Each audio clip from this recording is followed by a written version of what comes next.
Hello दोस्तों, मेरा नाम आशीष है और आप देख रहे हैं आशीष कोचिंग क्लासेस का यूट्यूब चैनल।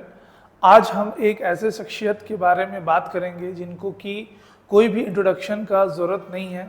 वो हमारे स्वतंत्रता सेनानी में से एक प्रमुख थे जिनका कि नाम है वीर सावरकर। ठीक है, इनको वीर सावरकर के नाम से भी जाना जाता है। और देखा जाए तो इनका जो एक्चुअल जो नाम है वो क्या था, वो था इनका नाम विनायक दामोदर सावरकर। विनायक दामोदर सावरकर। ओके, तो इसमें लिखा हुआ है Veer Savarkar also known as Vinayak Damodar Savarkar was a prominent figure in India's struggle for independence.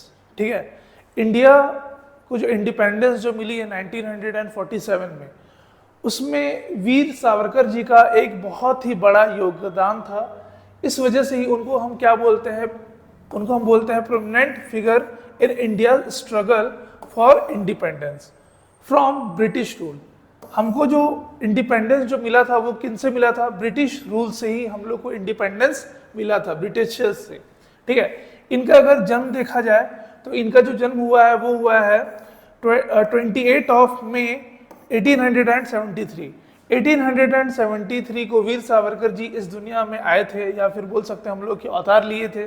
ठीक है, क्योंकि जो भी ग्रेट पर्सनैलिटी हैं उनको हम ऐसा बोल सकते हैं कि ना तो वो कभी जन्म लेते हैं ना तो वो कभी मरते हैं, वो हमारे साथ हमेशा हमेशा के लिए रहते हैं।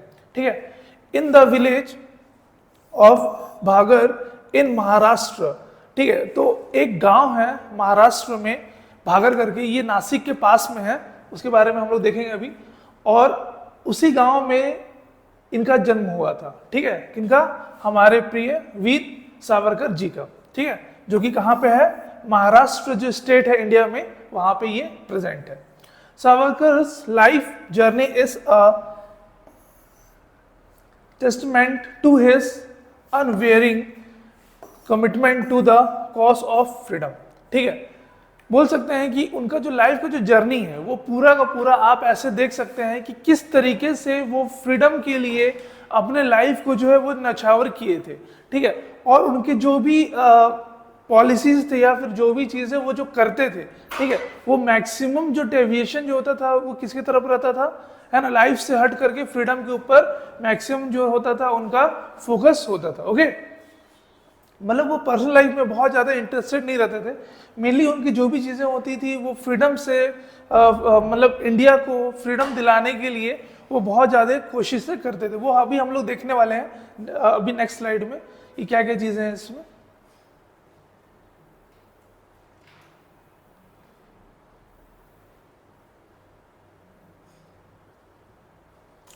ठीक है, तो चलिए हम लोग अभी देखते हैं इनका अर्ली लाइफ एंड एजुकेशन। जो उनका जो अर्ली लाइफ था और जो एजुकेशन था वो क्या क्या था और किस किस प्रकार से हुआ था। Savarkar's early years were marked by a quest for knowledge and deep sense of patriotism. ठीक है, मतलब वीर जो सावरकर जी जो थे वो पढ़ाई को लेकर के बहुत ही ज़्यादा उत्सुक और उसमें इन डेप्थ जाने में ज़्यादा यकीन करते थे। अगर आप इनकी बायोग्राफी भी देखिएगा या फिर जो भी इनके द्वारा जो भी बुक्स हैं आपको पता ही होगा। ठीक है, तो उसमें देखिएगा तो आपको ये चीज़ पता चलेगा कि ये बहुत ज़्यादा स्कॉलर टाइप के थे। ठीक है, मतलब पढ़ाई लिखाई और किसी भी चीज़ के बारे में डेप्थ नॉलेज में ये बहुत ज़्यादा यकीन करते थे। प्लस और एक चीज़ हम लोग को ये चीज़ दिखता है पेट्रियटिज्म, मतलब देशभक्ति। इनके अंदर देशभक्ति जो है वो कूट कूट कर भरी हुई थी। ये अपने देश के लिए कुछ भी कर गुजरने को तैयार रहते थे। प्लस फ्रीडम फाइटर्स में इनका नाम बहुत बार हम लेने से चूक जाते हैं, लेकिन ये भी याद रखने की ज़रूरत है कि वीर सावरकर जी एक बहुत बड़े पर्सनालिटी थे जो कि हमको फ्रीडम दिलाने में बहुत ज़्यादा इस देश की हेल्प किए ताकि ब्रिटिशर से वो आज़ाद हो पाए। Okay, he was greatly influenced by his family. ठीक है, वो अपने फैमिली से बहुत ज़्यादा इन्फ्लुएंस थे। मतलब इन्फ्लुएंस का मतलब हम कैसे समझाएं कि बहुत ज़्यादा मोटिवेटेड थे उनके पेरेंट्स से। ठीक है, उनके पेरेंट्स जो थे उनसे वो बहुत ज़्यादा सीख लेते थे, बहुत ज़्यादा इन्फ्लुएंस होते थे। ओके, पर्टिकुलरली हिज फादर, जो कि मैंने अभी बताया कि वो अपने पापा से या अपने पेरेंट्स से बहुत ज़्यादा सीख लेते थे। He instilled in him the very values of courage and sacrifice. ठीक है, मतलब उनके अंदर जो वैल्यूज जो थे मैक्सिमम, जो करेज और जो सेक्रीफाइस जो है वो उनको अपने पापा से ही प्राप्त हुए। वो अपने पापा से ही ये सारी चीजें देखते थे और उनको वो फॉलो करते थे, उनसे वो इन्फ्लुएंस भी होते थे। Okay, after completing his schooling, school complete करने के बाद Savarkar went on to study at Fergusson college in Pune. ठीक है, तो स्कूल कंप्लीट करने के बाद उनकी जो आगे की जो स्टडी जो हुई वो पुणे में हुई। ठीक है, कॉलेज का नाम है यहाँ पे, ठीक है, आप लोग देख सकते हैं। ओके, तो उनकी जो फर्दर जो स्टडी जो हुई थी वो पुणे में उन्होंने कैरी फॉरवर्ड किया था, where he emerged as brilliant student and a fervent nationalist. मतलब जब वो कॉलेज गए तो वो एक ब्रिलियंट स्टूडेंट के तौर पे सब जाने लग गए। प्लस उनको क्या हुआ कि वो नेशनलिस्ट भी उसी टाइम पे वो बनना चालू हुए। मतलब एक छवि बन गई कॉलेज में से कि हाँ, ये देश को लेकर के बहुत बड़े प्रेमी हैं, ये देश प्रेमी है। ठीक है, अब देखते हैं हम लोग आगे।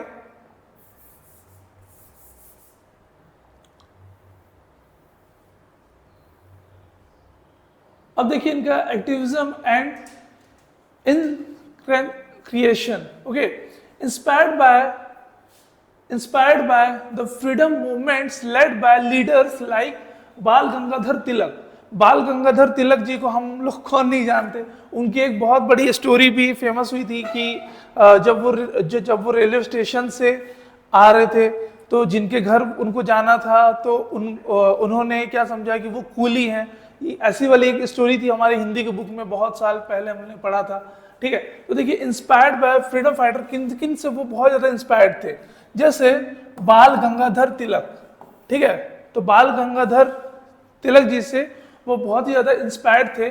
Savarkar plunged into activism at a young age, तो वो बहुत ही ज्यादा पहले से ही बहुत यंग एक्टिविस्ट ही थे।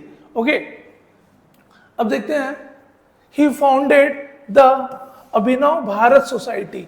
तो हम लोग जो सुनते हैं ये अभिनव भारत सोसाइटी जो है ये इन्हीं के द्वारा फाइंड किया गया था। ठीक है, इन्हीं की ये अभिनव भारत सोसाइटी के ये फाउंडर भी रह चुके हैं।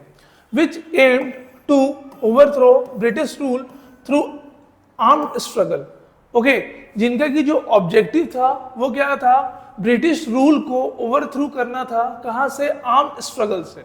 ओके, अब देखिए his revolutionary activities and writings advocating for complete independence brought him to conflict with the colonial authorities. ठीक है, तो देखिए वो जो फ्रीडम जो चाहते थे वो कंप्लीट फ्रीडम चाहते थे, जिसके वजह से उनका क्या हुआ था, उनका कॉन्फ्लिक्ट भी था किनसे, कॉलोनियल ऑथोरिटीज। कॉलोनियल ऑथोरिटीज मतलब हम किनको बोल रहे हैं, जो ब्रिटिश सरकार जो राज है उनसे उनका थोड़ा सा कॉन्फ्लिक्ट भी हो गया था, क्योंकि वो पूर्ण स्वतंत्रता पे यकीन करते थे और वो फुल फ्रीडम चाहते थे इंडिया का ब्रिटिश रूल से। ओके,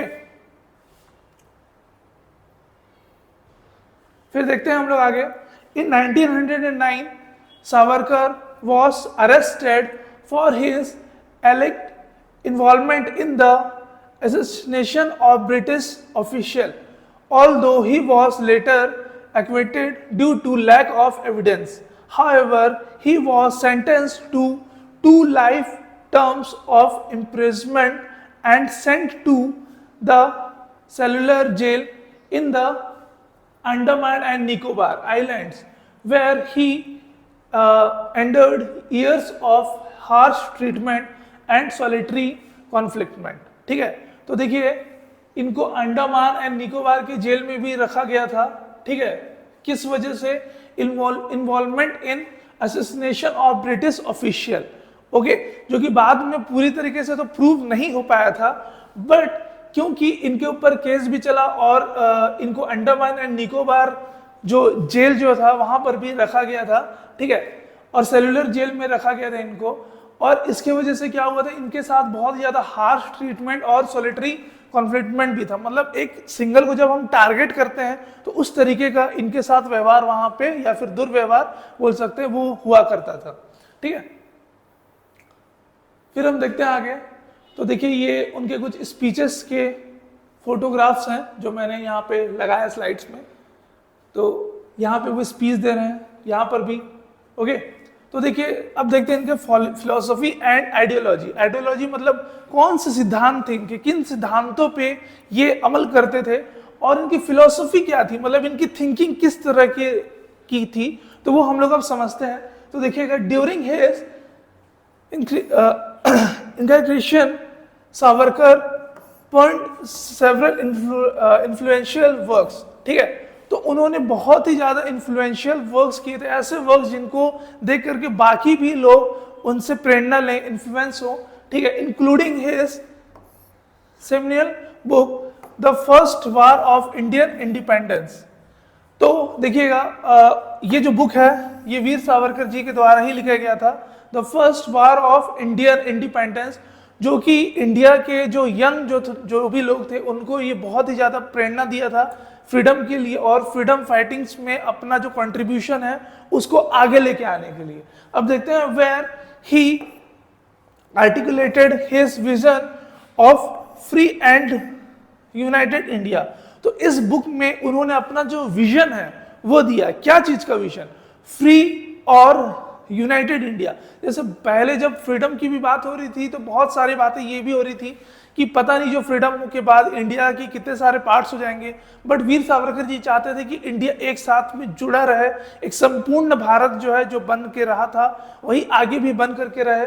ठीक है, और इन्हीं चीजों के बारे में उन्होंने क्या किया था, आर्टिकल्स भी लिखे थे। इसलिए इस यहाँ पे क्या लिखा हुआ है, आर्टिकुलेटेड हिज विजन। उन्होंने आर्टिकल के थ्रू अपना जो विजन है वो दिया, और उसमें ये बताया कि इंडिया को मैं चाहता हूं कि वो पूरी तरीके से फ्रीडम को एक्वायर कर ले, मतलब फ्रीडम उसको मिल जाए, प्लस वो एक संपूर्ण भारत का भी सपना लेकर के आगे बढ़ रहे थे। तो अब हम लोग देखते हैं United India. He coined the term Hindutva. ठीक है, तो देखिएगा ये जो टर्म जो है, ठीक है, वीर सावरकर जी के द्वारा ही दिया गया था। कौन सा टर्म? हिंदुत्व। ठीक है, तो ये जो टर्म जो था, ठीक है, आपको बहुत बार देखने को मिलेगा, Hindutva advocating for the cultural and national identity rooted in India's ancient civilization and Hindu heritage. तो ये जो हिंदुत्व था ये क्या था? हिंदुत्व का मतलब यहाँ पर ये है कि उन्होंने पैरवी की थी क्या चीज की? Cultural and national identity rooted in India's ancient civilization. ठीक है, मतलब जो भारत की जो पुरानी जो सभ्यता थी, जो हमारे जो संस्कार थे, जो हमारे जो रिचुअल्स थे, प्लस उसके साथ साथ हिंदू हेरिटेज, ठीक है, उनको वो प्रिजर्व करने की भी बात किया करते थे। इसलिए उन्होंने एक टर्म दिया था जिसको कि हम क्या बोलते हैं, आज भी बहुत ज्यादा यूज करते हैं, जिस टर्म का नाम है हिंदुत्व। ओके, तो चलिए चलते हैं आगे। अब देखिए उनकी जो लेगेसी है, अब हमने बहुत जगह पे उनके स्टैचू वगैरह भी देखा हुआ है। ये उनमें से ही एक स्टैचू का मैंने यहाँ फोटो लगाया है। तो वीर सावरकर्स contributions to India freedom struggle and his philosophy of Hindutva continue to inspire generations of Indians। ठीक है, तो देखिए उनकी जो फिलॉसफी है हिंदुत्व को लेके, इंडिया को आगे बढ़ाने को लेकर के, या इंडियन सिविलाइजेशन को लेकर के, या फिर जो भी हमारे जो कल्चर्स हैं, ठीक है, उनको लेकर के वो आज भी इंडिया के जो यंग जो जनरेशन है उनको वो इंस्पायर करते हैं, उनकी वो आइडियोलॉजी को फुलफिल करते हैं। ओके, तो देखिएगा यहाँ पर क्या बोलती है, Hindutva continue to inspire the generations of India despite facing immense personal hardships, he remained steadfast in his commitment to the cause of independence. ठीक है, तो देखिए बहुत ज्यादा पर्सनल हार्समेंट के बावजूद उनका जो एक सपना था संपूर्ण स्वतंत्रता का, फुल फ्रीडम का, ठीक है, उस चीज को उन्होंने आगे बढ़ाया और लास्ट तक वो लेकर के गए। उनके साथ बहुत सारी परेशानी थी, बहुत सारे हार्डशिप्स भी थे। अगर आप चाहेंगे तो मैं इसके बारे में बहुत सारी डिटेल्ड वीडियो भी बनाऊंगा। ठीक है, जिनसे उनको बहुत ज़्यादा पर्सनल प्रॉब्लम्स भी हुई, बट फिर भी उन्होंने अपना जो एक जो कमिटमेंट था, ठीक है, अपने आप से जो किया हुआ वादा था, जो उनके मन में जो एक संकल्प था, जो दृढ़ संकल्प था, जो कमिटमेंट था, उसको उन्होंने कभी भी नहीं छोड़ा और इंडिपेंडेंस जो है वो लेकर के ही माने। ओके,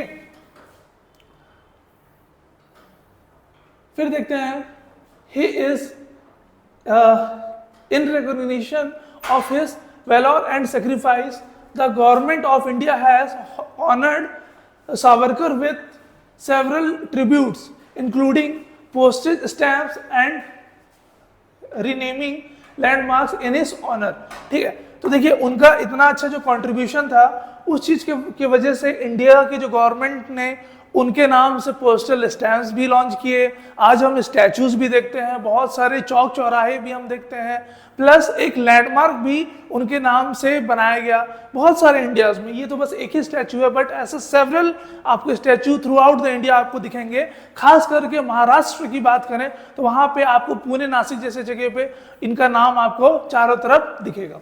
ओके, तो देखिए इसमें क्या लिखा हुआ है, in recognition of his valor and sacrifice, the government of India has honored Savarkar with several tributes, including postage stamps and remaining landmarks in his honor. His legacy remains a source of inspiration for those who strive for a strong, united and free India। ठीक है, तो जो भी लोग ऐसे थे जो कि यूनाइटेड और फ्री इंडिया के लिए बहुत ज़्यादा उत्सुक थे, तो उनको इनसे बहुत ज़्यादा सपोर्ट भी मिला और जो ये चाहते थे वो इन्होंने करके दिखाया भी है। ओके, तो चलते हैं अब हम लोग इस वीडियो के आखिरी जो पड़ाव पे चलते हैं, कंक्लूजन। तो देखिएगा कंक्लूजन में हमने जो भी देखा उसके बारे में हम लोग एक बार वाइंड अप कर लेते हैं। Conclusion, Veer Savarkar's life impressment the spirit of courage. ठीक है, दो तीन वर्ड्स हैं जो कि इनकी लाइफ में बहुत ज्यादा रहे, जो कि क्या क्या है, courage, sacrifice and resilience in the face of adversity. ठीक है, his unwavering dedication to the cause of freedom serves as beacon of hope for all those who aspire for a better tomorrow. As India marches forward on the path of progress, let us remember and honor the indomitable spirit of this generation, of this great patriot। ठीक है, आज हम लोग इनके बारे में जो भी चीजें देखें, जो भी चीजें जाने, ये हमको सिर्फ ना कि आज बल्कि आने वाले कई जनरेशन तक भी पैट्रियटिज्म का जो फील है वो चीज हमारे लाइफ में ये देती रहेगी। प्लस आगे भी हम लोग को इनके जो भी सेक्रीफाइसेस है और जो डेडिकेशन है और साथ में इनका जो एक दृढ़ संकल्प वाला जो चीज है, जो कमिटमेंट है, वो हमको आगे भी ऐसे ही प्रेरणा जो है वो देते रहेगा। तो मैं आशा करता हूं कि ये वीडियो जो है आपको बहुत ज़्यादा पसंद आया होगा, प्लस आपकी लाइफ में इससे बहुत सारी जो गुड वाइब्स और पॉजिटिविटी भी ऐड हुई होगी। तो अगर आपको ये वीडियो पसंद आया तो प्लीज़ एक लाइक कीजिए, और अगर चैनल पे आप नए हैं तो चैनल को सब्सक्राइब करके बेल आइकन भी रिंग कीजिए, और अपने दोस्तों के साथ शेयर करने की आपको बिल्कुल ज़रूरत है इस चीज़ को, ताकि उनको भी इससे बहुत ज़्यादा कुछ सीखने को मिले। तो शेयर करते रहिए। आज के लिए इतना ही, थैंक यू।